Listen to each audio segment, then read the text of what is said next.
अब आया असली स्वाद। अब आया स्वाद। जब स्वाद के पड़े हो लाले तो MDH का चंकी चाट मसाला डालें। MDH का चंकी चाट मसाला। MDH।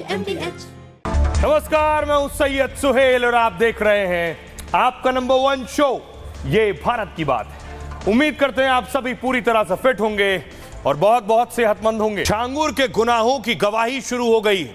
छांगुर बाबा पर एक्शन हुआ, ATS ने उन्हें उठा लिया है, रिमांड पर है, सवाल जवाब हो रहे हैं, कोठी पर बुलडोजर चल चुका है, लेकिन छांगुर ने जो कुछ किया है उसकी गवाही देने पीड़िता सामने आ रही है। अगली तस्वीर में आपको दिखाऊं, ये वो 3 चेहरे हैं जो आज मीडिया के सामने आए और छांगुर के गुनाहों के बारे में बताया है कि छांगुर ने क्या किया है, छांगुर पर कैसी कार्रवाई होनी चाहिए। सबसे पहले छांगुर के गुनाहों की गवाही सुनिए जरा। मेरे साथ जो मानसिकता की गई है मुझे पता है। मेरे साथ जो हुआ है, मेरा रेप किया गया, सब वो एक बलात्कार, सिगरेटों से जलाया, चाकू से हमले किए, प्लास्टिक कवर से डाले गए, गला घोट दिया गया और बेहोशी की हालत में उतरौला लेके चले गए मुझे। वहाँ पे बोले इसको दफना दो, वहाँ पे कब्रिस्तान घर में खोद के रखते हैं ये हम लोगों के लिए, हिंदुओं के लिए काफिर बोलते हैं हम लोगों का। ये इनका पूरा यूपी के अंदर पूरा आतंक फैल गया है। मैं चाहती हूँ कि पूरा आतंक को जड़ से खत्म किया जाए। मुझे मरने से कोई डर नहीं है, मैं ओपन फेस आ सकती हूँ, मुझे कोई डर नहीं। मरना एक ही दिन है मुझे, फिर मैं उससे पहले क्यों मरूं जब तक आतंकवादी जिंदा है। मैं उनको गिरफ्तार करवा के मरूंगी, मरना एक ही दिन है। मौत मेरे चारों तरफ है, आएगी एक तरफ से, मुझे भी पता है। मुझे जान से मारने की धमकियां मिल रही हैं। मैं पुलिस प्रशासन मेरा सपोर्ट नहीं कर रहा है। मैं योगी सरकार से अपनी जान की सुरक्षा भी मांगती हूँ, साथ साथ पीड़िताओं की सुरक्षा मांगती हूँ। मैं 2019 में मेरी मम्मी को एक रुद्र शर्मा नाम का लड़का मिला था। उसने कहा था एक छंगुर पीर बाबा हैं, वो तुम्हारे पति की शराब छुड़वा देंगे। तभी से रुद्र मेरी मम्मी को बहन बोलता था और वो मेरे घर भी आता जाता था। उसकी बहनें भी नाम बदल के आती थी मेरे घर पे। 2024 में उसने कहा कि बाबा कानपुर आए हैं, उनसे मिल लो चल के। हम उसके साथ चले गए और वो मुझे एक फतेहपुर मस्जिद में लेके गया। वहाँ पे मेरे साथ ज़बरदस्ती निकाह किया, तब हमें उसका नाम पता चला मेराज अंसारी है। मस्जिद में वीडियो कॉल पे छांगुर पीर बाबा भी थे, उन्होंने मेरा नाम जैनब रखा था और एक सवा नाम की औरत को मेरी नकली माँ बना दिया गया था। वहाँ पे 3 महीने तक उन लोगों ने हमें कैद करके रखा था। रखा था कैसे? अपने घर पे बिंदकी में मारती पीटते भी थे? हाँ, जब हम नमाज नहीं पढ़ते थे तब मारती थी उसके अम्मी। हिंदू लड़कियों को फंसा लिया जाता है, आप तो पूरा अनुभव कर लिया। उनके टारगेट में 20-25 लड़कियां टारगेट है, हिंदू ही हैं। सारे भाई हिंदू लड़कियों से बातें करते हैं। जो मेरे पास जो आया था लड़का, उसका नाम अमित था, उसका असली नाम था अबू आमिर अंसारी की पूरी फैमिली मुझसे मिली थी। उसकी पूरी फैमिली हिंदू इंट्रोड्यूस करके मिली थी मुझसे। छांगुर पीर बाबा से मेरी वर्ष 2019 में मुलाकात हुई थी चांदौलिया दरगाह में, जहाँ पे मैं गई थी। वहाँ का माहौल ही बड़ा अजीब था। वहाँ सिर्फ महिलाएं थी, उनका ब्रेन वॉश किया जा रहा था, उनको डाइवर्ट किया जा रहा था। छांगुर के बारे में जो खुलासे हो रहे हैं और उसके पूरी टीम के बारे में जो खुलासे हो रहे हैं, उसके नेटवर्क के बारे में, ये हिला देने वाले हैं। देखिए जरा, जो पीड़िता ने गवाही दी है उनके हिसाब से छांगुर ने बाकायदा कोडवर्ड बनाए थे। कोडवर्ड प्रोजेक्ट, जिसका मतलब था लड़कियां। कोडवर्ड मिट्टी पलटना, मतलब था धर्मांतरण। कोडवर्ड काजल करना यानी प्रभावित करना। ये सारे कोडवर्ड, जैसे दर्शन बाबा से मिलवाना, इसका मतलब था। पीड़िता क्या कह रही है? पहली गवाही जिसने दी उसने कहा छांगुर बाबा धर्मांतरण गैंग का सरगना है। पुलिस ने छांगुर को तो गिरफ्तार कर लिया है, लेकिन गैंग के कई साथी अभी भी खुलेआम घूम रहे हैं। वो धमका रहे हैं और अभी भी धर्मांतरण करा रहे हैं। दूसरी गवाही, पाकिस्तान और मुस्लिम देशों में हिंदू लड़कियां को भेजा जा रहा था। सपा का नेता भी धर्मांतरण के धंधे में छांगुर से मिला हुआ था। बलरामपुर के बाद हरियाणा में भी धर्मांतरण का जाल फैला रहा था। तीसरी गवाही, सनातन धर्म में वापसी करने पर धमकी दी जा रही है अभी, लेकिन पुलिस भी हमारा नहीं छांगुर का साथ दे रही है, पीड़िता का कहना है। योगी बाबा हिंदू महिलाओं और युवतियों की रक्षा करो। छांगुर बाबा ने धोखे से मेरा धर्म परिवर्तन कराया। चौथी गवाही, उसके गुर्गों ने सहारनपुर, बलरामपुर और कर्नाटक में रेप किया। शिकायत भी की, लेकिन पुलिस ने छांगुर के दबाव में कार्रवाई नहीं की। छांगुर बाबा के सऊदी अरब में 500 से ज्यादा एजेंट हैं। पांचवी गवाही, छांगुर का गुर्गा राजू राठौर 2021 में मुझे सऊदी अरब ले गया।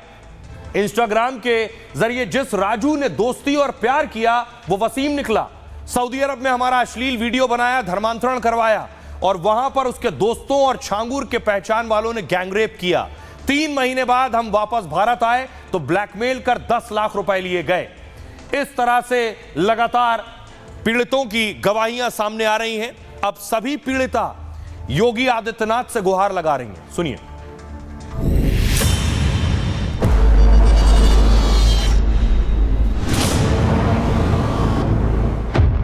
योगी सरकार से मांग है मेरी, और इन पीड़िताओं को बचा लीजिए योगी जी। धमकाया जा रहा है, हम लोगों को बहुत हैरेस किया जा रहा है, जिसके लिए सबसे पहले अब हम मुख्यमंत्री जी से मिलना चाहेंगे, तब हम आगे कुछ करना चाहेंगे। मुख्यमंत्री जी से हमारा मिलने का बस है। छांगुर के खिलाफ पीड़ितों का गुस्सा फूट पड़ा है। पहली बार वो कैमरे के सामने आकर बोल रही हैं। छांगुर के देश विरोधी चेहरे और धर्मांतरण का बड़ा राज खोल रही हैं। ये भेद खोल रही हूँ तो मुझे जान से मारने की धमकियां मिल रही हैं। मैं पुलिस प्रशासन मेरा सपोर्ट नहीं कर रहा है। मैं योगी सरकार से अपनी जान की सुरक्षा भी मांगती हूँ, साथ साथ पीड़िताओं की सुरक्षा मांगती हूँ। सबसे ज्यादा जो हमें जरूरत है, सुरक्षा की जरूरत है, आर्थिक सामाजिक सुरक्षा की जरूरत है। सुरक्षा को भी ध्यान में रखिए। छांगुर ने कैसे सीक्रेट सेना बना रखी थी और सऊदी तक में उसके एजेंट फैले थे। पुलिस भी जिन पीड़ितों का न दर्द सुन रही थी और न इंसाफ दिला रही थी, वो अब योगी से मांग कर रही हैं कि जल्लाद का हिसाब करो और हमारे साथ इंसाफ करो। बलरामपुर में आपने देखा होगा, एक जल्लाद को हम लोगों ने वहां पे भी गिरफ्तार किया है। ऐसे तत्वों के साथ सख्ती की जा रही है। मतलब योगी ने जिस छांगुर की एक कोठी पर अभी बुलडोजर चलवाया, अब उसके पूरे गैंग को मिट्टी में मिलाने की मांग तेज हो गई है। बाबा ने जल्लाद को जड़ से उखाड़ने का जो ऐलान किया है, उसे पूरा करें और छांगुर के नेटवर्क को ध्वस्त करें। योगी आदित्यनाथ तक जब यह जानकारी पहुंची, बताया गया कि दिल्ली तक यह जानकारी पहुंचाई गई, उसके बाद एक्शन शुरू हुआ। यह आप देख रहे हैं, छांगुर के ठिकाने पर तो बुलडोजर चल गया है। यह बुलडोजर जब चला तो लगभग 1 दर्जन से ज्यादा बुलडोजर लगाए गए, पुलिस प्रशासन लगाया गया और इसके अलावा कई दिन तक कार्रवाई चली है, तब छांगुर की कोठी गिराई गई है। इसमें जो खर्चा आया है, अगली तस्वीर देखिए, बाकायदा छांगुर की दीवार पर घर पे नोटिस लगा दिया गया है। बुलडोजर एक्शन में जितना खर्चा हुआ है, यह सारी वसूली योगी आदित्यनाथ छांगुर से ही करेंगे। यानी बुलडोजर चलना, पुलिस का पहुंचना, जितना भी खर्चा एस्टीमेट बना है वो भी छांगुर से लिया जाएगा। ये छांगुर का कोठी आप देख रहे हैं, ये उसका दरवाजा देख रहे हैं। छांगुर और उसके सहयोगी नसरीन की मुश्किलें बढ़ गई। बलरामपुर में जिस आलीशान कोठी पर यह बुलडोजर चला है, उसे लेकर अब प्रशासन ने वसूली का नोटिस लगाया है। यानी कोठी गिराने में जो खर्च आया है उसे वसूला जाएगा। छांगुर बाबा से प्रशासन 8,55,000 रुपए वसूलने वाला है। 12 करोड़ की उसकी कोठी में 3 दिन तक बुलडोजर चला था। यानी कोठी ध्वस्त करने में बुलडोजर का खर्च भी इसमें शामिल है। कोठी के ध्वस्तीकरण में 1 लाख क्विंटल मलबा निकला था। मलबे के निस्तारण का खर्च भी छांगुर की जेब से जाएगा। सुरक्षा में लगे पुलिस कर्मियों के 3 दिन का वेतन भी छांगुर भरेगा। छांगुर ने सरकारी जमीन का अतिक्रमण कर यह कोठी बनाई थी। इसमें 15 किलोवाट के हाईटेक सोलर पैनल लगे थे। कोठी की बाउंड्री पर कटीली तार और इसमें करंट दौड़ा करता था। पुल बनाने में जो रॉड लगती है वो कोठी की दीवारों में लगी थी। इसलिए बुलडोजर चलाने और अवैध निर्माण ढाने में ज्यादा वक्त लगा, ज्यादा पैसा और ताकत लगी। प्रशासन का जितना वक्त और पैसा लगा है वो सब छांगुर से वसूला जाएगा। 15 दिन के अंदर छांगुर और नसरीन को ये पैसे देने होंगे। पैसा ना देने पर रिकवरी सर्टिफिकेट जारी किया जाएगा और मतलब छांगुर की संपत्ति से पुलिस वसूली कर सकती है। सुनिए जरा क्या कुछ कह रहे बीजेपी के नेता एसएन सिंह। देखिए, अगर कुंभ पर सवाल उठाना हो तो अखिलेश यादव जी को 2 मिनट लगता है। कांवड़ पे भी सवाल उठा देते हैं, बाबा पे भी सवाल उठा देते हैं। लेकिन जब छांगुर बाबा का पता चलता है कि जलालुद्दीन है, तो एक शब्द नहीं बोल रहे हैं। कई दिनों से कुछ बोले छांगुर बाबा पे, नहीं बोलेंगे। वो छांगुर बाबा जो जलालुद्दीन बन के हिंदुओं का धर्मांतरण करा रहा है, जो जिसका संबंध ISI से है, जो विदेशों से फंडिंग ले रहा है, जो वायु सुरक्षा और आंतरिक सुरक्षा के लिए खतरा बना हुआ है, उस पर अखिलेश यादव जी एक बार भी नहीं बोलेंगे। क्यों? क्योंकि अखिलेश यादव जी की कोई राष्ट्रीय नीति थोड़े ना है। अखिलेश यादव जी की तो वोट की नीति है और वो उनकी वोट नीति बताती है कि अगर छांगुर बाबा केवल छांगुर बाबा रहता तो बोल देते। अब देखिए छांगुर बाबा भी है कहां। छांगुर बाबा को ATS लेकर यहां पहुंची थी। ये देख रहे हैं ATS की बिल्डिंग है, यही ATS ने ला कर रखा है, UP ATS। यही पूछताछ हो रही है छांगुर बाबा से। अब बड़ी बात है, पीड़ितों को आपने सुना, वो कह रहे हैं छांगुर बाबा ने अपनी पूरी टीम बना रखी है। छांगुर बाबा का बहुत बड़ा नेटवर्क है और उनके नेटवर्क में हजारों गुर्गे हैं। उनके छांगुर बाबा के गुर्गे, करीब 3000 अनुयायी को धर्मांतरण के काम में लगाया है छांगुर बाबा ने। छांगुर ने उन्हें देश के 579 जिलों को का खास टारगेट दिया हुआ, यानी भारत के 579 डिस्ट्रिक्ट, 579 जिलों का टारगेट अपने गुर्गों को दिया है। हिंदू बहुसंख्यक आबादी वाले जिलों में छांगुर का नेटवर्क फैलाना इनका काम था। मतलब छांगुर के धर्मांतरण के काम को अंजाम तक पहुंचाना था। 1000 मुस्लिम युवकों की फौज है, 1000 मुस्लिम युवकों की फौज तैयार की है। लड़कियों को प्रेम जाल में फंसाने के लिए यह फौज तैयार की थी और ये लड़के यूपी से लेकर महाराष्ट्र, तमिलनाडु, बिहार और बंगाल के थे, ताकि देश के अलग अलग हिस्सों में आसानी से इसका जाल फैल सके। हिंदू लड़कियों को प्रेम जाल में फंसाने के लिए वो हिंदू नाम रख लेते थे, फिर शादी और पैसों का लालच देकर उनका धर्मांतरण कराते थे। इसके लिए मुस्लिम युवकों को छांगुर काफी पैसा और ट्रेनिंग देता था। छांगुर बाबा ने सुरक्षा के लिए 50 टास्क फोर्स बना रखे हैं, स्पेशल 50। बाबा एक इशारा करते हैं और ये टीम उनके काम में लग जाती है। ये भय, दबाव, हिंसा फैलाने में छांगुर के हथियार बने हुए थे। कोई धर्मांतरण से मना करता था या पुलिस के पास जाने की बात कहता था तो छांगुर की स्पेशल फोर्स अपना खौफ और बाहुबल दिखाती थी। ये जवान आलीशान तरीके से रहते थे, लेकिन किसी को इनका पता नहीं था। सभी युवक छांगुर बाबा की बलरामपुर वाली आलीशान कोठी में रहते। खाने पीने से लेकर कपड़े और हर जरूरत के सामान उन्हें कोठी में मिलते थे। कोठी में ही इस फोर्स की कड़ी ट्रेनिंग और ब्रेन वॉश भी किया जाता था।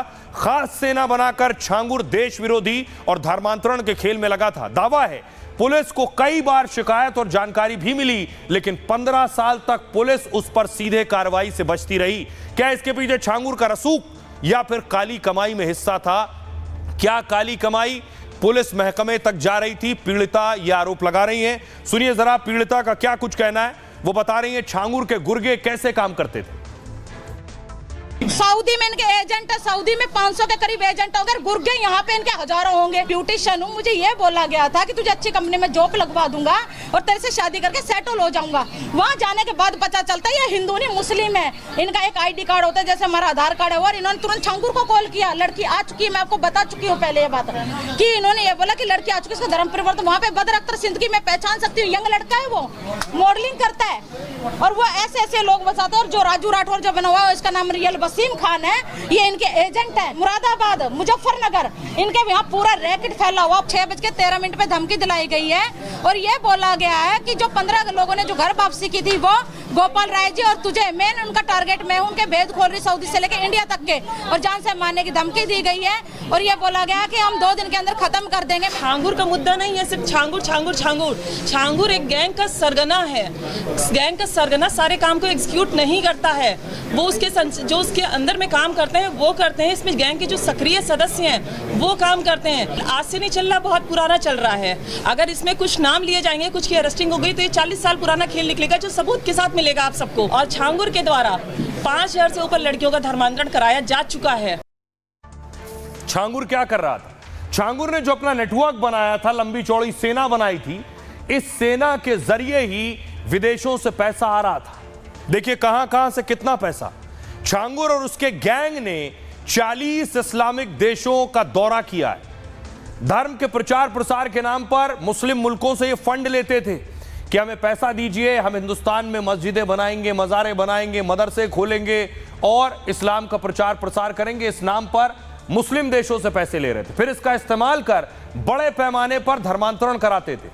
मुस्लिम देशों में कहते थे कि वो इस्लाम को आगे बढ़ा रहे हैं और मुस्लिम मुल्क के कई NGO और संस्थानों से पैसे लेने लगे।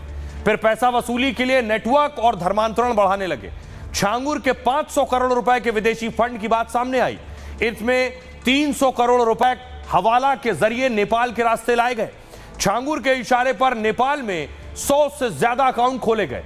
इनमें विदेश से पैसे आते और एजेंट कैश निकालकर छांगुर तक पहुंचाते, जबकि 200 करोड़ रुपए सीधे अलग अलग संस्था के 40 अकाउंट के लिए। ईडी को इन 40 में से 18 अकाउंट की डिटेल मिल चुकी है। पिछले कुछ महीनों में ही 68 करोड़ रुपए का लेन देन सामने आया है, जिसमें नीतू और नवीन के ज्वाइंट खातों में 32 करोड़ रुपए जमा है। अकेले नीतू उर्फ नसरीन के 8 बैंक खातों में 16 करोड़ रुपए मिले हैं। नवीन उर्फ जमालुद्दीन के खाते में 18 करोड़ रुपए मिले। विदेश से मिली फंडिंग का धनाधन इस्तेमाल किया गया। हजारों मुस्लिम लड़कों को कैश पेमेंट दी गई। छांगुर ने नसरीन को दुबई और नेपाल का जिम्मा सौंपा था, क्योंकि छांगुर के विदेशी फंड का सबसे बड़ा रूट यही था। इसलिए 5 साल में नसरीन 19 बार दुबई गई। छांगुर बाबा खुद नेपाल जाता रहता था। यह थी पैसा बनाने की पूरी कहानी। सुनिए जरा क्या कुछ कह रहे हैं इमाम एसोसिएशन के अध्यक्ष मौलाना रशीदी। कि धर्मांतरण का जो खेल मुसलमान खेल रहे हैं,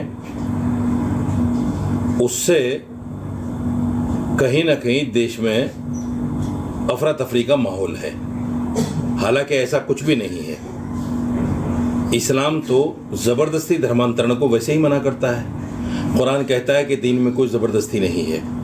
कुरान ये भी कहता है लकुम दीनुकुम वलिय दीन, तुम्हारे लिए तुम्हारा दीन और हमारे लिए हमारा दीन। सरकार को ऐसी चीज़ों पर लगाम लगाना चाहिए जिससे देश में नफरत फैले, भाईचारा ख़त्म हो, देश का इत्तिहाद पारा पारा हो जाए।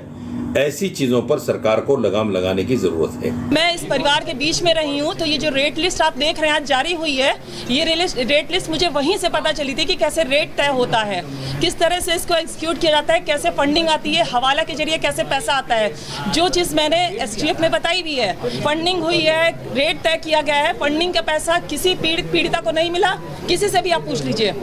ये जो अमाउंट आता है हवाला के जरिए से आता है, ट्रांजैक्शन हुए नेपाल के जरिए से आता है। नेपाल का बहुत बड़ा इसमें सहयोग रहता है, वहां से आने जाने का, पैसा लाने का। हवाला के जरिए से लखनऊ के अंदर मैंने जगह बताई है STF को किस जगह से पैसा आता है, कहां से लिया जाता है। जैसे हम ब्राह्मण हैं, क्षत्रिय हैं और सिख लड़कियों के जो है 15 से 16 लाख का रेट लगा रखा है। इन लोगों ने रेट फिक्स किया हुआ है। पिछड़ी जाति की लड़कियां, जो बीच की जाति की लड़कियां, उनका इन्होंने 10 से 12 लाख कर रखा है। 10 से 12 लाख का रेट कर रखा है। और जो दलित लड़कियां, बाकी जाति की लड़कियां जो, उनका इन्होंने 8 से 10 लाख का रेट फिक्स किया हुआ है। क्या हम खरीदे कोई चीज है क्या? ये हम इंसान हैं। सऊदी में इनके एजेंट है, सऊदी में 500 के करीब एजेंट होंगे, गुर्गे यहाँ पे इनके हजारों होंगे। छांगुर ने पैसा बनाया तो छांगुर के साथी भी जुड़ गए। यह दावा है और यह आरोप है कि छांगुर का कनेक्शन मुख्तार और अतीक से भी था। यानी छांगुर मुख्तार से भी मिला है और अतीक से भी मिला है। अगली तस्वीर मैं आपको दिखाऊं। एक ये तस्वीर है, मुख्तार के साथ जो शख्स बैठा है, दावा किया गया ये छांगुर का गुर्गा है, जिसकी पहुंच मुख्तार तक थी, रब्बानी। अगली तस्वीर दिखाऊं मैं आपको। ये आप अतीक की तस्वीर देख रहे हैं। अतीक जिस घोड़े पर बैठा है, ये 2004 की 14 की तस्वीर है। 2014 में अतीक श्रावस्ती से चुनाव लड़ रहा था और दावा है कि अतीक जिस घोड़े पर बैठकर नामांकन करने गया, ये घोड़ा छांगुर बाबा का ही था। छांगुर बाबा भी इस नामांकन के वक्त अतीक के साथ मौजूद थे। और आपको याद होगा कि जब छांगुर के घर रेड हुई, पुलिस पहुंची तो छांगुर के यहां से भी घोड़ा बरामद हुआ था। यानी छांगुर घोड़े का शौकीन था। अब देखिए छांगुर का कनेक्शन क्या है अतीक और मुख्तार से, क्या दावा किया जा रहा है, लोग क्या कह रहे हैं और पीड़ित क्या कह रहे हैं। छांगुर के माफिया अतीक अहमद से बेहद करीबी संबंध थे। छांगुर अक्सर अतीक के प्रयागराज वाले घर आता जाता था। अतीक भी कई बार बलरामपुर में बाबा की कोठी में आया है। छांगुर बाबा ने ही अपना घोड़ा अतीक अहमद को दिया। तस्वीर मैंने आपको दिखाई। इसी घोड़े से अतीक ने 2014 के चुनाव में नामांकन किया। 2014 में अतीक सपा के टिकट पर श्रावस्ती से चुनाव लड़ा। उतरौला यानी छांगुर का इलाका भी श्रावस्ती सीट में ही आता है। चुनाव में छांगुर ने अतीक अहमद के लिए खूब प्रचार किया। अतीक के साथ वो खुली जीप में घूमता और वोट मांगता था। अतीक चुनाव तो नहीं जीत पाए, लेकिन छांगुर की मदद की। कहते हैं छांगुर के मुंबई जाने का इंतजाम अतीक ने किया था। धर्मांतरण के साथ प्रॉपर्टी वाला रैकेट बढ़ाने में भी उसकी मदद की। अब बात मुख्तार की। छांगुर का कनेक्शन माफिया मुख्तार अंसारी से भी था।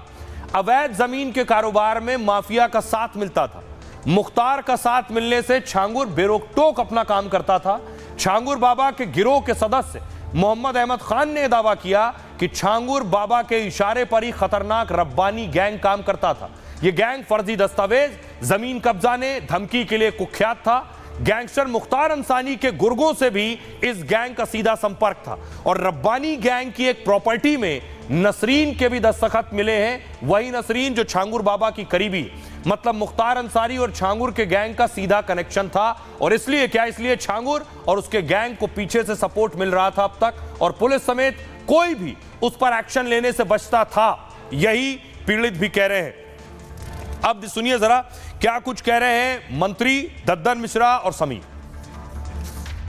अभी जब तमाम मीडिया रिपोर्ट्स और अखबारों में हमने जलालुद्दीन उर्फ छागुर बाबा की फोटो देखी तो हमें ध्यान में आया कि 2014 में जब मैं लोकसभा का चुनाव लड़ रहा था और हमारे सामने समाजवादी पार्टी से अतीक अहमद प्रत्याशी था, तो ये लोगों ने बताया कि जो है अपने क्षेत्र में प्रचार प्रसार न करके बड़े माफिया अतीक अहमद के साथ जो है चुनाव में पूरी तरह से एंगेज था। कई जगह मंच भी साझा किया और खासतौर से जो है मुस्लिम बाहुल क्षेत्रों में जो है अतीक अहमद के प्रचार प्रसार का पूरा जिम्मा इसने ले रखा था। एसटीएफ और पुलिस की जांच जिस प्रकार से आगे बढ़ रही है, जिस प्रकार के खुलासे हो रहे हैं, वो ये दर्शाते हैं कि कहीं न कहीं समाजवादी पार्टी के तथाकथित नेता, चाहे वो मुख्तार अंसारी रहे हो, चाहे अतीक अहमद रहे हो, इनके संबंध विदेशों में जो देश को तोड़ने वाली एजेंसियां हैं उनके साथ था। उसका खुलासा छांगुर के माध्यम से हुआ है, चाहे वो अतीक से संबंध हो, चाहे और भी कई ऐसे सारे लोगों के नाम खुलासे हो रहे हैं जिनके छांगुर से संबंध थे। वो धर्मांतरण में और अवैध गतिविधियों में उनको समर्थन था और कहीं न कहीं समाजवादी पार्टी का भी इसमें संलिप्तता है और समाजवादी पार्टी की सरकार में ऐसी गतिविधियों करने वालों को सरकारी संरक्षण प्राप्त था। अब इस बीच पीड़िता जो सामने आई है उनका कहना है कि छांगुर दरअसल 2047 तक इस्लामिक राष्ट्र बनाने की नीयत पर काम कर रहा था। ये एटीएस देख रहे हैं, छांगुर के घर पहुंची थी आगे की जांच के लिए, जानकारी के लिए। लेकिन पीड़ित क्या दावा कर रहे हैं ये देखिए जरा। 2047 तक क्या तैयारी है छांगुर बाबा की। दरअसल छांगुर का गजवाए हिंद प्लान, गजवाए हिंद का मतलब इस्लाम फैलाने के लिए जंग, यानी भारत में जंग के जरिए इस्लाम की स्थापना करना। आतंकियों और देश विरोधियों का कई बार यह प्लान सामने आया है। बिहार से भी आपको याद होगा इस तरह का प्लान सामने आया था। भारत को मुस्लिम राष्ट्र बनाने की उनकी साजिश का खुलासा हुआ और अब ऐसा ही खुलासा छांगुर बाबा को लेकर भी हुआ। छांगुर 2047 तक गजवाए हिंद का प्लान बना रहा था। वो अपने गैंग से जुड़े लोगों को 2047 की डेडलाइन देता था, कहता था किसी भी कीमत पर भारत को मुस्लिम राष्ट्र बनाना है। वो उत्तर प्रदेश के कई जिलों की डेमोग्राफी बदलना चाहता था। वो हिंदू धर्म के खिलाफ नफरत का माहौल बनाकर धर्मांतरण करता। नसरीन नवीन का उदाहरण देकर कहता कैसे करोड़पति हो गए ये, इसी तरह हिंदू धर्म छोड़कर मुस्लिम बनोगे तो मालामाल हो जाओगे। गरीब और कमजोरों को लालच और धमकी से मुस्लिम बना रहा था और आसपास के इलाकों की धार्मिक बसावट बदल देना चाहता था। मतलब बलरामपुर से उत्तर प्रदेश में मुस्लिम राष्ट्र की नींव रखने की तैयारी में था छांगुर। और ये बात खुद सुनिए, पीड़िता ये बात कबूल रही है। वो लोग उनसे छांगुर पीर से रोज वीडियो कॉल पे बातें करते थे। 3 महीने तक उन लोगों ने हमें कैद करके रखा था। वो लोग रोज वीडियो कॉल पे छांगुर पीर से बातें करते थे कि 2047 तक ये मुल्क हमारा होगा। भारत को इस्लामी मुल्क बनाने की बातें करते थे वो लोग। 2047 तक ये मुल्क हमारा होगा। भारत को इस्लामी मुल्क बनाने की बातें करते थे वो लोग। आइए खबरों में आगे बढ़ते हैं। आज की एक और बड़ी खबर है। पिछले कई दिनों से तस्वीरें आप देख रहे थे, राज ठाकरे पर क्या एनएसए लगेगा, राष्ट्रीय सुरक्षा कानून रासुका। ये तस्वीरें आप देख रहे हैं। मराठी न बोलने पर उत्तर भारतीयों के साथ मारपीट की गई कि हिंदी क्यों बोल रहे हो, मराठी क्यों नहीं बोल रहे हो। कभी किसी ऑटो रिक्शा वाले को पीटा गया, कभी किसी दुकानदार को पीटा गया, कभी किसी कैब ड्राइवर को मारा गया, कभी किसी दुकानदार को पीटा गया, कभी किसी गुजराती को पीटा गया कि गुजराती क्यों बोल रहे हो, मराठी क्यों नहीं बोल रहे हो। इन तस्वीरों के सामने आने के बाद अगली तस्वीर मैं आपको दिखाऊं। राज ठाकरे और उद्धव ठाकरे भी इत्तेफाकन ही था कि एक मंच पर आ गए और इसे विजय रैली कहने लगे। अब मांग हो रही है कि राज ठाकरे के खिलाफ रासुका लगाई जाए। राज ठाकरे नफरत फैला रहे हैं भाषा के नाम पर और उनके खिलाफ कड़ी कार्रवाई की जानी चाहिए। देखिए जरा ये मांग किसने की। एमएनएस नेता राज ठाकरे की मुश्किलें बढ़ने वाली हैं। राज के खिलाफ महाराष्ट्र डीजीपी को शिकायत दी गई है जिसमें राज के खिलाफ रासुका लगाने की मांग की गई है। खबर है कि बॉम्बे हाईकोर्ट के 3 वरिष्ठ वकीलों ने यह शिकायत दी है जिसमें लिखा है कि मराठी महाराष्ट्र की भाषा है, मराठी का सम्मान करना सबका कर्तव्य है। पिछले कुछ समय से भाषा के नाम पर हिंसा हुई है, गैर मराठियों से अपमानजनक व्यवहार किया गया है। एमएनएस कार्यकर्ताओं ने मराठी ना बोलने वालों से मारपीट की जिसने महाराष्ट्र राज्य में असंवैधानिक स्थिति पैदा कर दी है। इसलिए एमएनएस नेता राज ठाकरे पर कार्रवाई होनी चाहिए क्योंकि ठाकरे ने भी गैर जिम्मेदाराना बयान दिए हैं। उन्होंने 5 जुलाई को वर्ली में आपत्तिजनक बयान दिया था, कहा था जो गलत भाषा में बात करेगा उसे 1 मिनट में चुप करा देंगे। कार्यकर्ताओं से कहा था जब आप दूसरे राज्यों के लोगों को पीटते हैं तो पीटते वक्त वीडियो ना बनाएं, जिसका साफ मतलब है कि वो हिंसा को बढ़ावा दे रहे हैं। मराठी के नाम पर गैर मराठियों पर हमले से सियासी नफरत बढ़ रही है। ये राज्य में कानून व्यवस्था के लिए ठीक नहीं है, ये संविधान का उल्लंघन है। राज ठाकरे के भड़काऊ और विवादित बयानों की उच्च स्तरीय जांच हो, उनके खिलाफ राष्ट्रीय सुरक्षा कानून की धाराएं लगाई जाएं। रासुका को राष्ट्रीय सुरक्षा कानून कहते हैं दरअसल, और इसे नेशनल सिक्योरिटी एक्ट भी कहते हैं। यह कानून राष्ट्रीय सुरक्षा से जुड़ा है, जो बेहद सख्त है। राष्ट्रीय सुरक्षा के लिए खतरा हो तो इसे लगाया जाता है। अगर रासुका लग गई तो तुरंत हिरासत में लिया जाता है। जिसके खिलाफ लगता है उसे जमानत भी नहीं मिलती है आसानी से। आइए अब आपको सुनवाता हूं राज ठाकरे ने क्या कहा था जिसके खिलाफ ये शिकायत हुई। सुरू झाल्या, चाहे गुजराती हो या कोई और, उसे मराठी आनी चाहिए। लेकिन अगर कोई मराठी नहीं बोलता तो उसे पीटने की जरूरत नहीं है। लेकिन अगर कोई बेकार का ड्रामा करता है तो आपको उसके कान के नीचे मारना चाहिए। मैं आपको एक और बात बताता हूँ, अगर आप किसी को पीटते हैं तो घटना का वीडियो न बनाएं। पीटा गया व्यक्ति बताए कि उसे पीटा गया है। आपको हर किसी को ये बताने की जरूरत नहीं है। सगळं सुरू होईल आता। आज की एक और बड़ी खबर है और अफसोसनाक खबर है। एक भारतीय जो यमन में थी, उसकी फांसी रोकने के जो रास्ते हैं वो और छोटे होते जा रहे हैं। उम्मीद अभी बाकी है, लेकिन उम्मीद पर ही दुनिया कायम है। ये निमिषा की तस्वीर आप देख रहे हैं। निमिषा यमन की जेल में बंद है और 16 तारीख को निमिषा को फांसी होनी है, 16 जुलाई को। अगली तस्वीर मैं आपको दिखाऊं, ये जो शख्स है इसका नाम है तलाल। इसकी हत्या का आरोप निमिषा पर है यमन में। निमिषा भारतीय है और ये तस्वीर आप देख रहे हैं खुद केरल के सीएम ने। अगली तस्वीर में आपको दिखाऊं, केरल के सीएम ने बाकायदा चिट्ठी लिखी है पीएम मोदी को कि निमिषा के मामले में कार्रवाई की जाए। अगली तस्वीर में आपको दिखाऊं, यह है वो चिट्ठी जो केरला के सीएम ने लिखी है पीएम मोदी को। और इस मामले में आज सुप्रीम कोर्ट में सुनवाई हुई। अगली तस्वीर देखिए जरा। सुप्रीम कोर्ट में इस मामले में सरकार ने अपना पक्ष रखा है। सरकार ने क्या कहा है सुप्रीम कोर्ट में मैं आपको बताऊंगा, लेकिन निमिषा की जो फांसी है वो और नजदीक आ गई है। ये रिपोर्ट देखिए जरा।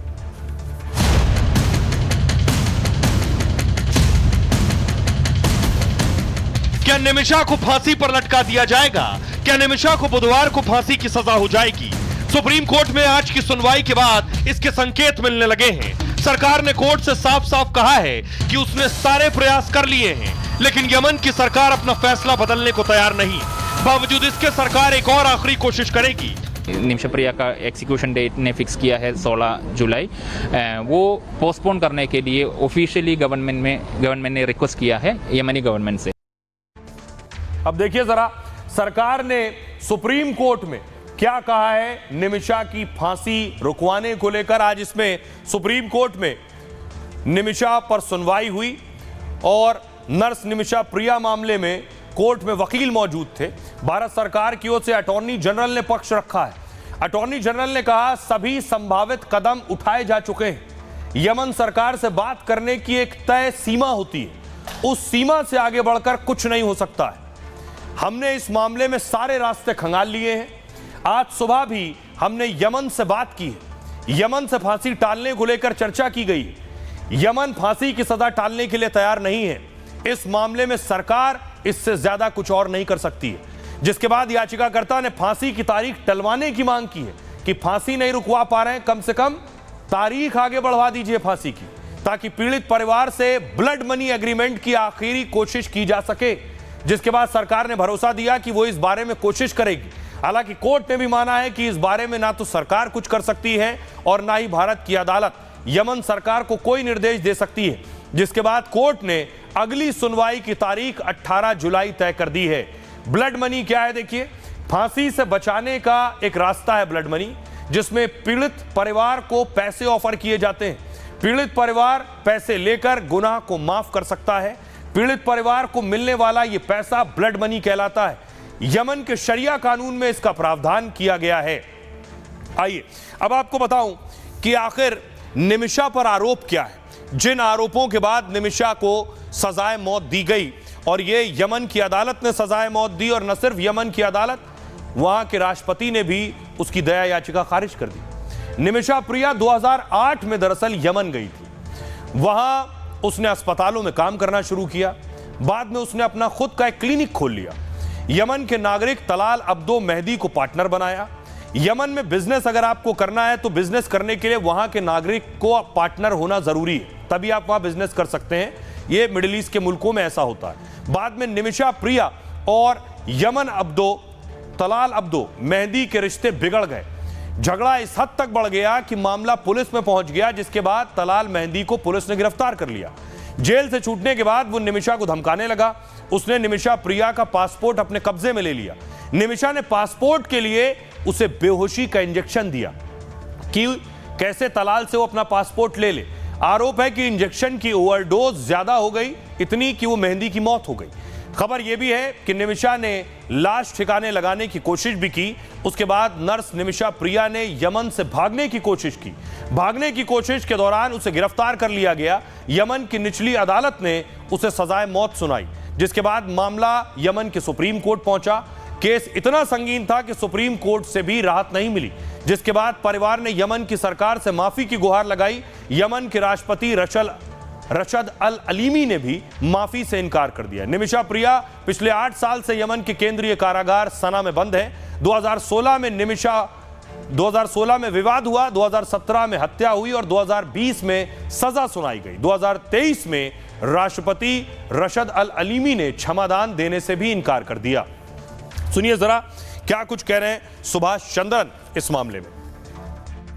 सुप्रीम कोर्ट को ये अप्राइज किया है, ये बताया है कि जो स्टेप्स अभी तक इंडियन गवर्नमेंट ने, यूनियन गवर्नमेंट ने इस मामले में लिया है, अभी ले रहे हैं, वो सब सुप्रीम कोर्ट में बताया है। और इसमें एक पॉजिटिव साइन है, लियोनार्ड अटॉर्नी जनरल ने ये बताया है कि इंडियन गवर्नमेंट ने ऑफिशियली ये डेट ऑफ एग्जीक्यूशन है, अभी इसमें निमिषा प्रिया का एग्जीक्यूशन डेट ने फिक्स किया है 16 जुलाई, वो पोस्टपोन करने के लिए ऑफिशियली गवर्नमेंट ने रिक्वेस्ट किया है यमनी गवर्नमेंट से।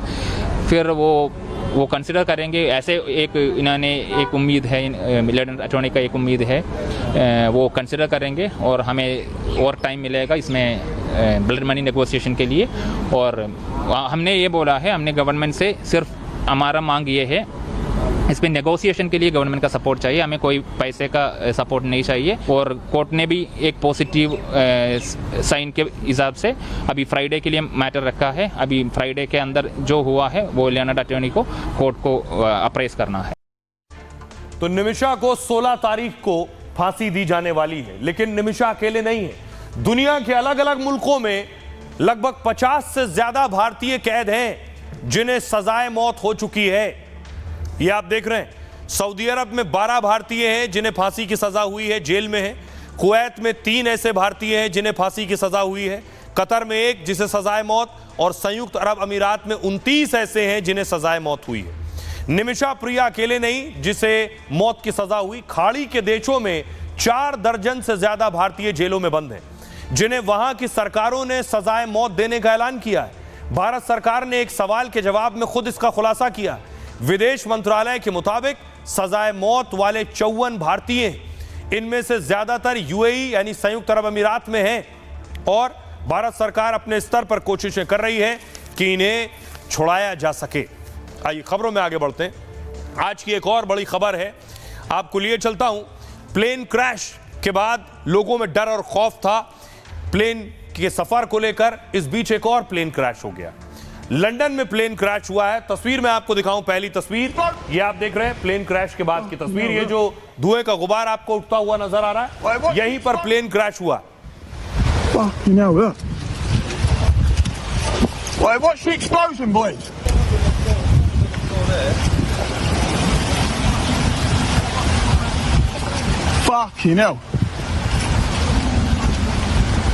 अगली तस्वीर देखिए जरा, ये वो विमान था जो क्रैश हुआ है।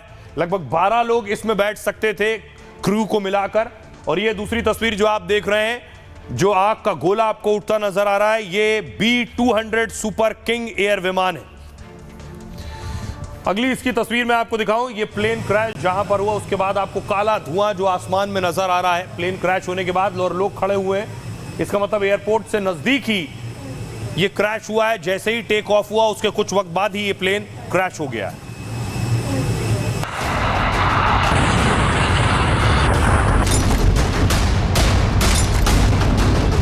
एक महीने पहले अहमदाबाद में प्लेन क्रैश हुआ, 241 यात्रियों समेत 265 की जान चली गई। अब लंदन में एक यात्री विमान हादसे का शिकार हो गया। उड़ान भरने के साथ ही विमान जमीन पर गिरा और आग के गोले की तरह जल उठा। सवाल यही है, हवाई जहाज हादसे का शिकार क्यों हो रहे हैं? क्या हवा में सफर करना खतरनाक होता जा रहा है? अब आइए, अब मैं आपको बताऊं ये लंदन का विमान कैसे क्रैश हुआ है, कितने लोग इसमें सफर कर रहे थे। ये आप देख रहे हैं, ये है वो B200 सुपर किंग विमान। लंदन में हवाई जहाज हादसे का शिकार हुआ। एक छोटा विमान टेक ऑफ के कुछ सेकंड बाद ही क्रैश हो गया। विमान लंदन से नीदरलैंड्स जा रहा था और टेक ऑफ के कुछ सेकंड बाद प्लेन बाईं ओर झुका, फिर पलटा और जमीन से टकराया और फिर बड़ा धमाका हो गया। दुर्घटनाग्रस्त होने से पहले प्लेन केवल 175 फीट की ऊंचाई तक ही पहुंचा था। हादसे के बाद एंबुलेंस के साथ पैरामेडिकल स्टाफ के लोग भी मौके पर पहुंचे। प्लेन में 12 लोग सवार थे, किसी को भी बचाया नहीं जा सका है। हादसे के बाद एयरपोर्ट को अगली सूचना तक बंद कर दिया गया है। B200 सुपर किंग एयर विमान एक छोटा प्लेन है। इसमें 9 यात्रियों के साथ चालक दल के सदस्य सवार हो सकते हैं। हादसे के बाद साउथ एंड एयरपोर्ट पर लोग दहशत में आ गए। प्रत्यक्षदर्शियों का कहना है कि विमान के पायलट ने उड़ान भरने से पहले एयरपोर्ट पर बच्चों को देखकर हाथ हिलाया था और कुछ देर बाद ही वो मौत के मुंह में समा गया। यानी पायलट कॉकपिट में मौजूद था और उसने बाहर खड़े बच्चों को देखकर हाथ हिलाया था। विमान टेक ऑफ हुआ और उसके बाद विमान क्रैश हो गया। आइए अब आपको सुनवाता हूं, सुनिए जरा क्या कह रहे हैं लोग। 4 बजे के करीब एक प्लेन हादसे की खबर मिली। लोगों ने बताया बम धमाके जैसी आवाज हुई। हादसे ने सबको चौंका दिया। यह बहुत ही दुखद घटना है। जो लोग भी इससे प्रभावित हुए हैं सभी के लिए दुख व्यक्त करता हूं। और आइए, प्लेन क्रैश की बात हो रही है तो हम अहमदाबाद प्लेन क्रैश की भी बात करते हैं। अहमदाबाद में जो प्लेन क्रैश हुआ, 250 से ज्यादा लोगों की जान गई। इसमें जो नई बातें निकलकर सामने आ रही वो चौंकाने वाली। अचानक एक बात निकलकर सामने आई कि फ्यूल स्विच जो था वो ऑफ हो गया। ये कहा गया पायलट के ऊपर इस हादसे को थोपने की कोशिश है। देखिए जरा, अब इसमें कौन क्या कोशिश कर रहा है, कौन किसे बचाने की कोशिश कर रहा है। अहमदाबाद प्लेन हादसे पर शुरुआती रिपोर्ट आ गई है। प्लेन के फ्यूल स्विच अचानक बंद हो गए, जिसके चलते बोइंग का प्लेन हादसे का शिकार हो गया। रिपोर्ट में फ्यूल स्विच को लेकर सवाल उठाए गए। अमेरिकी एविएशन संस्था और बोइंग ने इस पर बयान जारी किया है, जिसमें दावा किया गया है कि फ्यूल स्विच पूरी तरह से सुरक्षित है। बोइंग 787 का स्विच सिस्टम पूरी तरह से सेफ है, यह बोइंग कह रहा है अपनी सफाई में। सवाल है, अहमदाबाद प्लेन हादसे की यह शुरुआती रिपोर्ट है, अभी पूरी रिपोर्ट आने में वक्त लगेगा, लेकिन अमेरिकी सरकार अभी से बोइंग को क्लीन चिट दे रही है। दरअसल बोइंग अमेरिका की बड़ी एरोस्पेस कंपनी है। 2024 में कंपनी की कमाई थी करीब 59,000 करोड़ रुपए। दुनिया भर में इसके 10,000 से ज्यादा कमर्शियल प्लेन चल रहे हैं। बोइंग की 39% कमाई डिफेंस, स्पेस और सिक्योरिटी से होती है। 32% कमाई कमर्शियल प्लेन के जरिए होती है। जांच में अगर बोइंग कंपनी की गलती पाई जाती है तो उसे भारी जुर्माना देना पड़ सकता है। अहमदाबाद हादसे में 53 ब्रिटिश नागरिक मारे गए थे। वहां के कानून के हिसाब से कंपनी को असीमित मुआवजा देना पड़ सकता है। लगभग 250 से ज्यादा यात्री मारे गए। विशेषज्ञों का कहना है कि मुआवजे की राशि पीड़ितों को दी जाएगी और आय के आधार पर अलग अलग हो सकती है ये राशि। इसलिए क्या बोइंग ये कोशिश कर रहा है कि इस पूरे हादसे की जिम्मेदारी बोइंग पर ना आए, पायलट्स पर डाल दी जाए? सुनिए जरा एविएशन एक्सपर्ट्स क्या कह रहे हैं। प्रिलिमिनरी रिपोर्ट जो है वो फाइनल रिपोर्ट से बिल्कुल डिफर कर सकती है। जो फाइनल रिपोर्ट है और प्रिलिमिनरी रिपोर्ट एक अपनी फाइंडिंग का दे रहे हैं, 30 दिन के अंदर देना होता है। ये एनेक्स 13 एक जो है जिसमें सारा एक्सीडेंट इन्वेस्टिगेशन का दिया है, ये इंटरनेशनल सिविल एविएशन ऑर्गेनाइजेशन के तहत में सारे ये रूल लिखे होते हैं, उसको इंडिया फॉलो करता है। इंडिया मेंबर है वहां का, और इंडिया सारी कंट्रीज मेंबर है, सबको फॉलो करना होता है। इसीलिए बाहर के लोग भी आए हुए हैं इसमें। तो ये रिलीज हो गई है इसका, और फाइनल रिपोर्ट का कोई मतलब है तो इनका जो पहला जो 30 दिन में जो उनका फाइंडिंग है वो रिलीज किया उन्होंने।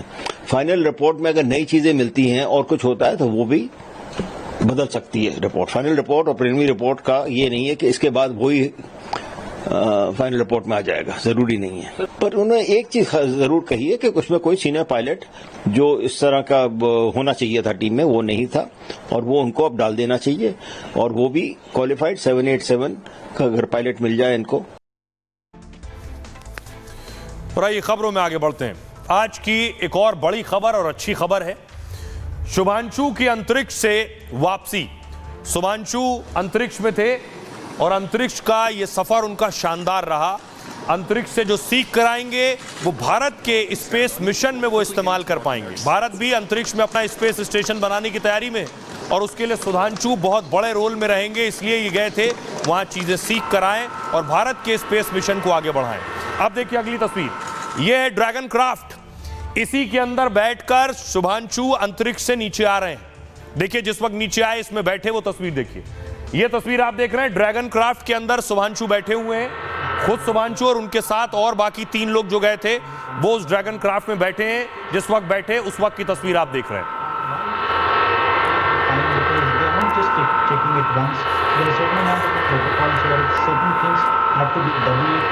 ये जो ड्रैगन क्राफ्ट था ये स्पेस स्टेशन से जुड़ा हुआ था। उसमें बैठने के बाद ये तस्वीर आप देख रहे हैं अलग होने की। स्पेस स्टेशन से अलग हुआ है ड्रैगन क्राफ्ट, आपको आसमान में नजर आ रहा है। You are go to doff suits per procedure 4.012. Dragon is now about 195 meters away from the International Space Station. Dragon lifted off atop a Falcon 9 rocket on Wednesday, June 25th. One complete. अब देखिए जरा शुभांशु किस तरह से अंतरिक्ष से धरती पर आएंगे। धरती में आने में लगभग 22 घंटे का सफर तय होगा। यहां तक पहुंचने के लिए, पृथ्वी तक पहुंचने के लिए 22 घंटे लगेंगे इस ड्रैगन क्राफ्ट को जिसमें शुभांशु बैठे हैं। 18 दिन के बाद शुभांशु की अंतरिक्ष से आज वापसी हुई है। शाम 5 बजे के करीब यान ने अंतरिक्ष स्टेशन से उड़ान भरी। अंतरिक्ष यान में शुभांशु अपने 3 साथियों के साथ मौजूद हैं। शुभांशु का यान 22 घंटे की यात्रा के बाद धरती पर पहुंचेगा। कल दोपहर 3 बजे के करीब अंतरिक्ष यान धरती पर लैंड करेगा। कैलिफोर्निया के समंदर में पैराशूट से यान की लैंडिंग होगी और अंतरिक्ष से पृथ्वी तक यान की यात्रा पूरी तरह से स्वचालित होगी और उसमें किसी भी हस्तक्षेप की कोई आवश्यकता नहीं होगी इस दरमियान। लेकिन अंतरिक्ष से धरती तक का यह सफर मुश्किलों भरा होगा। यात्रा के दौरान अंतरिक्ष यान को कई पड़ावों से गुजरना होगा। एक बार जब यह कैप्सूल स्पेस स्टेशन से पर्याप्त सुरक्षित दूरी पर आ जाता है तो फिर इसके बाद कैप्सूल को पृथ्वी के वायुमंडल में प्रवेश करना होता है, क्योंकि इस पृथ्वी का अपना एक वायुमंडल है। यह अंतरिक्ष से आने के बाद यह इसके वायुमंडल में प्रवेश करेगा और यही शुभांशु की अंतरिक्ष से वापसी में सबसे अहम और कठिन वक्त होगा। इस दौरान यान को 1900 डिग्री सेल्सियस तापमान का सामना करना होता है। वायुमंडलीय प्रवेश से पहले हीट शील्ड को सही दिशा में रखना होता है कि यह बिल्कुल स्थिर रहे, इसकी शील्ड बिल्कुल स्थिर रहे। हीट शील्ड इस ऊर्जा को कम करती है, यात्रियों को केबिन उनका सुरक्षित रखती है। इस दौरान अंतरिक्ष यान की रफ्तार करीब 28,000 किलोमीटर प्रति घंटा होगी। यान गर्म जगहों से गुजर जाएगा तो फिर अंतरिक्ष यान तेजी से धीमा होने लगेगा। समुद्र तल से 5,500 मीटर ऊपर 2 पैराशूट खुलेंगे और फिर यान धीरे धीरे नीचे आएगा। कुछ सेकंड में 4 बड़े मुख्य पैराशूट खुलेंगे और रफ्तार 30 किलोमीटर प्रति घंटा हो जाएगी। इन्हीं पैराशूट के सहारे अंतरिक्ष यान की समंदर में लैंडिंग कराई जाएगी और इसके बाद मेडिकल और तकनीकी टीम यात्रियों को यान से बाहर निकालेगी। यह है इसकी प्रक्रिया। सुनिए जरा वैज्ञानिक सृजन पाल साहब क्या कह रहे हैं। वापस धरती पे दाखिल होने जस्ट शुरू करने वाले होंगे, यानी वायुमंडल में धरती के दाखिल होना शुरू करेंगे। वो सबसे चुनौतीपूर्ण फेज की शुरुआत होगी। पहले तो उनको वहां तक अलाइन करना होगा। जो उनका ड्रैगन स्पेस कैप्सूल है कई बार धरती के चक्कर लगाएगा और वहां उस पॉइंट तक एग्जैक्टली पहुंचेगा जहां से उसको वायुमंडल में दाखिल होना है। तो समझ लीजिए आप एक 25 डिग्री सेंटीग्रेड मेंटेन किए हुए ड्रैगन स्पेस कैप्सूल में बैठे हैं, लेकिन आपके चारों ओर टेम्परेचर हजारों डिग्री पहुंच चुका है, 2000 2500 डिग्री पहुंच चुका है। जैसे जैसे वो नीचे उतरेंगे, धीरे धीरे जैसे जैसे स्पीड कम होगी, हीटिंग थोड़ी कम होनी शुरू होगी और उस समय ड्रोग पैराशूट्स निकलेंगे। वो ड्रोग पैराशूट उसको एकदम से झटके से उसकी स्पीड और कम करेंगे और फिर एंड में जो मेन पैराशूट हैं वो डिप्लॉय होंगे और होगा स्प्लैश डाउन। अब इस पूरे प्रोसेस में स्पीड 27,000 किलोमीटर प्रति घंटे जब वायुमंडल में दाखिल हुआ है, उससे 25 किलोमीटर प्रति घंटे जब वो समुद्र में दाखिल होगा तब होनी है, और ये महज होगा कुछ मिनटों में। इसका मतलब बहुत तेजी से ब्रेक लगाने की फीलिंग आएगी। तो जब 5 जी फोर्स उनके ऊपर लगेगी उतरते समय, तो उनको लगेगा कि उनका वजन 400 किलो हो चुका है, 5 गुना हो चुका है। तो ये सारी चीजें और कठिनाइयां, चुनौतियों और खतरों के बीच से होते हुए वो वापस पैसिफिक प्रशांत महासागर में लैंड करेंगे। अब देखिए जरा कैसे पृथ्वी पर आएंगे शुभांशु शुक्ला। शुभांशु शुक्ला लखनऊ के रहने वाले हैं। ये देखिए नासा ने जारी किया, ये पृथ्वी आप बीच में देख रहे हैं और ये स्पेस स्टेशन से आ रहे हैं। आने के लिए तरीका क्या है? इस तरह से चक्कर लगाते हुए पृथ्वी के धीरे धीरे करीब आते हैं। और ये देखिए लाइन यहां से आ रही है और ये देखिए ये जो पृथ्वी से दूरी थी ये कम होती जा रही है और ये दूरी जैसे जैसे कम होगी ऐसे पृथ्वी पर लौटेगा शुभांशु का ड्रैगन क्राफ्ट।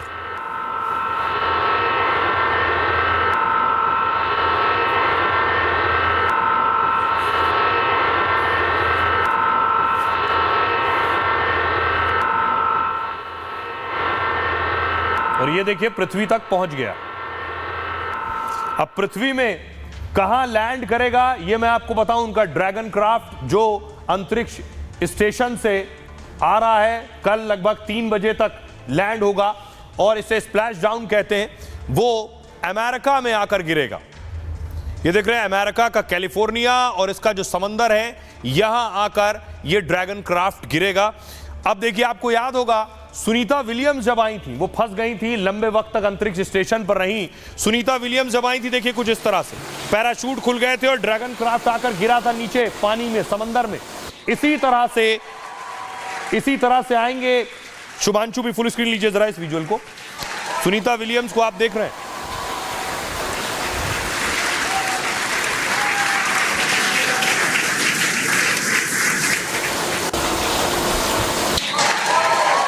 ये देख रहे हैं यही ड्रैगन क्राफ्ट है। इसी तरह शुभांशु भी आएंगे वापस। इसी तरह समंदर में ड्रैगन क्राफ्ट आकर गिरेगा और शुभांशु को जो नासा की टीम है वो बाहर निकालेगी।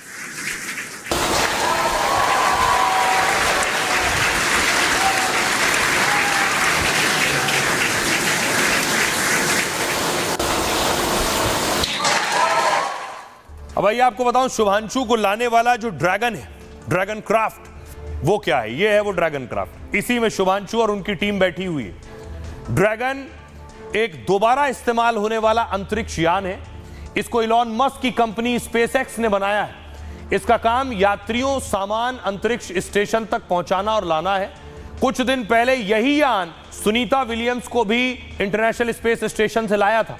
स्पेसएक्स के मुताबिक इसने अब तक 51 मिशन पूरे किए, जबकि 52वें मिशन पर ड्रैगन शुभांशु को पृथ्वी पर वापस ला रहा है। 31 बार धरती पर लौटने के बाद इसने फिर से अंतरिक्ष यात्रा की। यह यान एक बार में 7 अंतरिक्ष यात्रियों के लिए व्यवस्था की गई। इसमें ड्रैगन अंतरिक्ष यान की ऊंचाई 8.1 मीटर और चौड़ाई 4 मीटर है। लॉन्च होते वक्त इसके पेलोड का वजन 6000 किलो तक होता है, जबकि धरती पर लौटते वक्त वजन करीब 3000 किलो हो जाता है।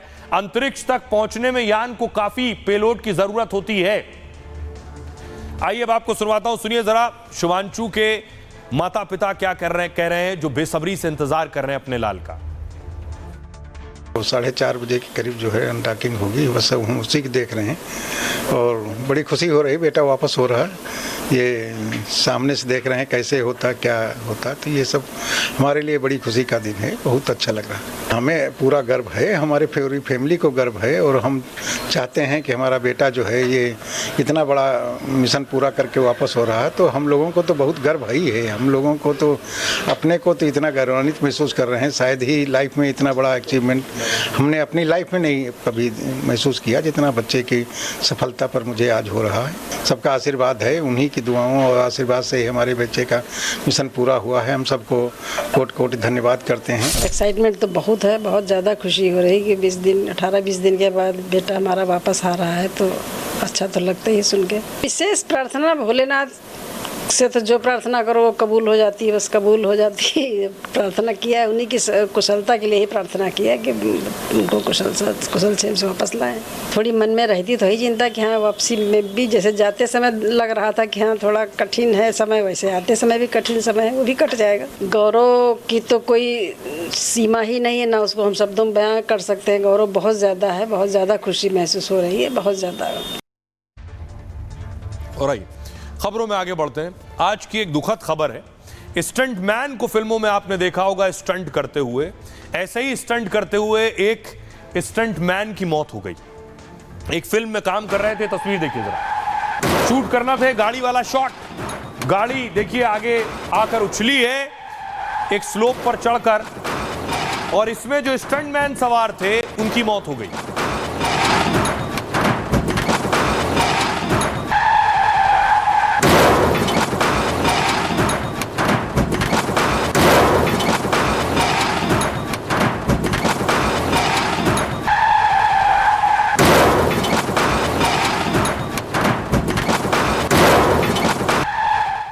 स्टंट मैन थे, इनका नाम था SM राजू।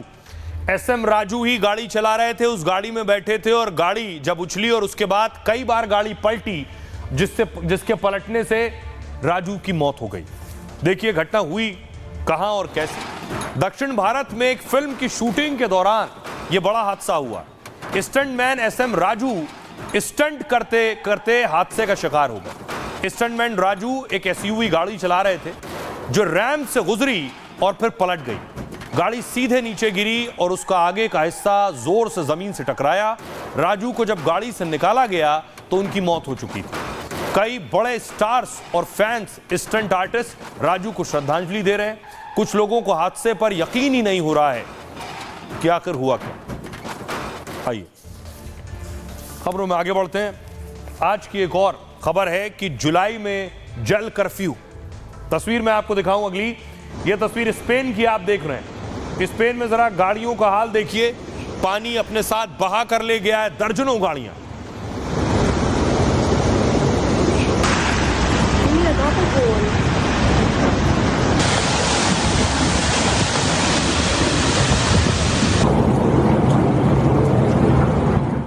दूसरी तस्वीर दिखाऊं मैं आपको कि किस तरह से रूस में देखिए जरा, रूस में सड़कों पर पानी भरा हुआ है।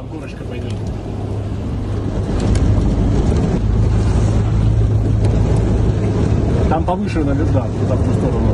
Там горочка пойдет.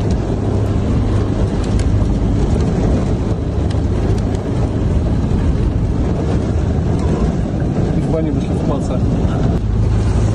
अगली तस्वीर देखिए जरा, ये मंडी की तस्वीर मैं आपको दिखा रहा हूं। मंडी में खुद जयराम ठाकुर को आप देख रहे हैं जो पहुंचे हैं मौके पर। लैंडस्लाइड के डर से खुद जयराम ठाकुर उस इलाके से देखिए निकल कर भागे हैं। उसी वक्त लैंडस्लाइड हुआ था।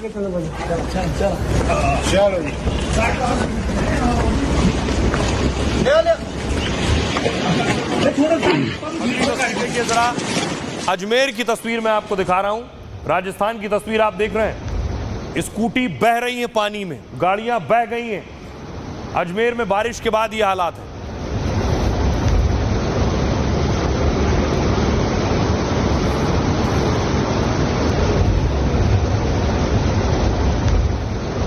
देखिए जरा जोधपुर की तस्वीर, जोधपुर में बारिश के बाद देखिए पूरा आगे का गेट गिर गया है लगातार बारिश के बाद।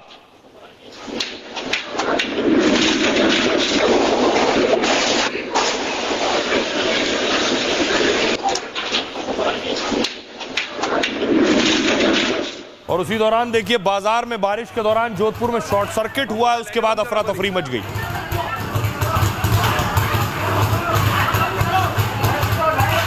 लाइट बंद करो परी। तो रेगिस्तान में जो बाढ़ आई है, लगातार बारिश के बाद क्या हालात है। राजस्थान में इन दिनों मॉनसून का कहर दिख रहा है। जयपुर से लेकर जोधपुर तक भारी बारिश हो रही है। सड़कों से लेकर घरों तक केवल पानी पानी नजर आ रहा है। बारिश के चलते नदियां और नाले उफान पर हैं। बिजली गिरने और करंट लगने से 7 लोगों की जान जा चुकी है। जोधपुर का रेलवे स्टेशन बारिश के पानी में डूब गया है। स्टेशन के अंदर और बाहर पानी भर गया है। पटरियां भी पानी में डूब गई हैं। पानी भरने से यात्रियों को आने जाने में काफी परेशानी हो रही है। अजमेर का रेलवे स्टेशन भी पानी में डूब गया। स्टेशन के बाहर की सड़क पानी में डूब गई। भारी जल भराव के बीच यात्रियों को स्टेशन पर आना पड़ रहा है। ये है हालात। आइए अब आपको बताता हूं आज की एक और खबर है साइना नेहवाल से जुड़ी। साइना नेहवाल अपने रिश्ते में अपने पति से अलग हो गई। साइना के बारे में जो जानकारी मिली है, साइना नेहवाल बैडमिंटन चैंपियन है और साइना को उनके पति के साथ आप ये तस्वीरें देख रहे हैं। आइए साइना ने बाकायदा अलग होने के बारे में जानकारी सोशल मीडिया पर साझा की है। क्या लिखा है साइना ने।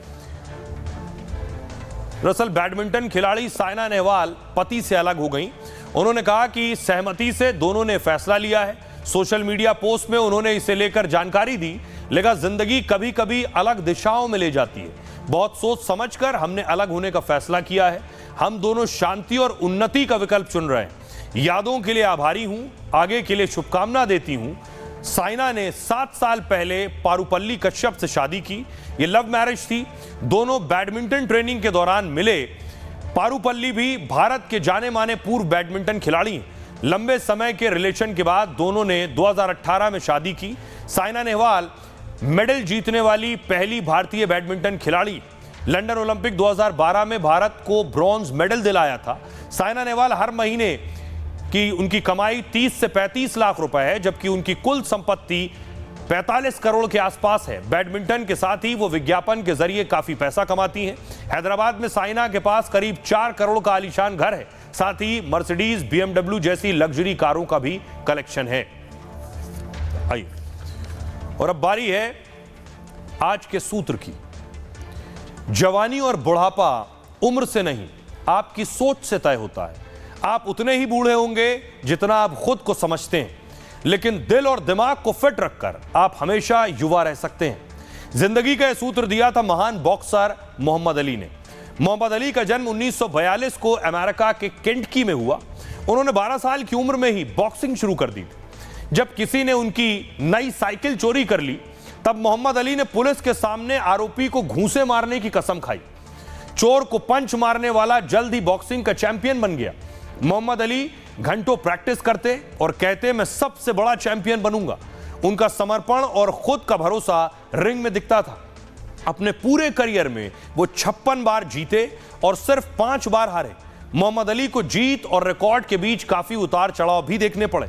अश्वेत होने की वजह से उन्हें रंगभेद तक सहना पड़ा। एक बार रेस्टोरेंट ने अश्वेत होने की वजह से उन्हें खाना नहीं दिया तो मोहम्मद अली ने अपना ओलंपिक मेडल नदी में बहा दिया। 1967 में उन्होंने वियतनाम युद्ध में अमेरिकी सेना में शामिल होने से मना कर दिया। तब अमेरिकी सरकार ने उनकी मुक्केबाजी के खिताब तक छीन लिए थे, लेकिन मोहम्मद अली ने हार नहीं मानी। कुछ दिनों बाद वो फिर से रिंग में लौटे और 2 बार विश्व चैंपियनशिप जीती। खेल इतिहास के सबसे बड़े मुक्केबाज ने अपने संघर्ष और सिद्धांत से अहम सीख दी।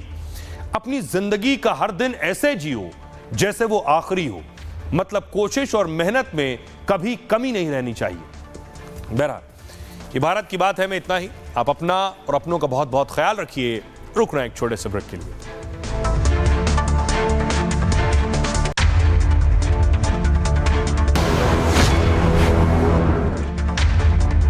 MDH की हल्दी मिर्ची धनिया करे कमाल। ये रंग दे, ये खुशबू दे, ये तीखा, ये कम पड़े। क्या निराला MDH मसाला।